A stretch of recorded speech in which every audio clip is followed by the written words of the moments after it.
राजस्थान के anti corruption bureau ने 9 अप्रैल 2026 को रिटायर्ड आईएएस अफसर सुबोध अग्रवाल को मुबैना तौर पर 960 करोड़ रुपए के जल जीवन मिशन टेंडर घपले से मुताल्लिक मुकदमे में गिरफ्तार कर लिया। ये गिरफ्तारी दिल्ली में अमल आई, जहां वो गिरफ्तारी वारंट जारी होने के बाद मफरूर थे। बाद अज़ा उन्हें दिल्ली से एसीबी हेडक्वार्टर मुंतकिल किया गया। हुकाम के मुताबिक इनसे तफ्तीश जारी है और इन्हें 24 घंटों के अंदर खुसूसी अदालत में पेश किया जाएगा।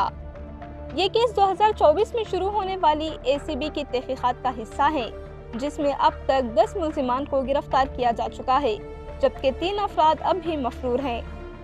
इन मफरूर मुल्जिमान की जायदादें जब्त करने की कार्रवाई भी शुरू कर दी गई है। सुबोध अग्रवाल उस वक्त पब्लिक हेल्थ इंजीनियरिंग डिपार्टमेंट में एडिशनल चीफ सेक्रेटरी के तौर पर तैनात थे, जब मुबैना बेज़ाब्तियां हुई।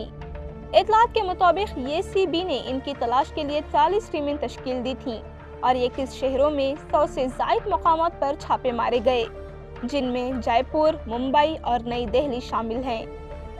तहकीकात में ये बात सामने आई कि 2 निजी कंपनियों ने मुबैना तौर पर जाली तकमीली सर्टिफिकेट जमा करवा कर टेंडर हासिल किए।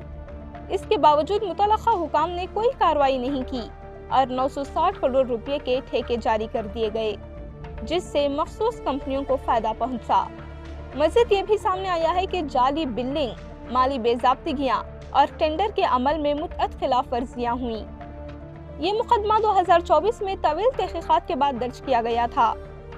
इस केस से मुताल्लिक एक और पेश रफत में कांग्रेस रहनुमा और साबिक पीएचईडी वजीर महेश जोशी को इन्फोर्समेंट डायरेक्टरेट यानी ईडी ने 24 अप्रैल 2025 को मनी लॉन्ड्रिंग केस में गिरफ्तार किया था, जो इसी मुबैना घपले से जुड़ा हुआ है।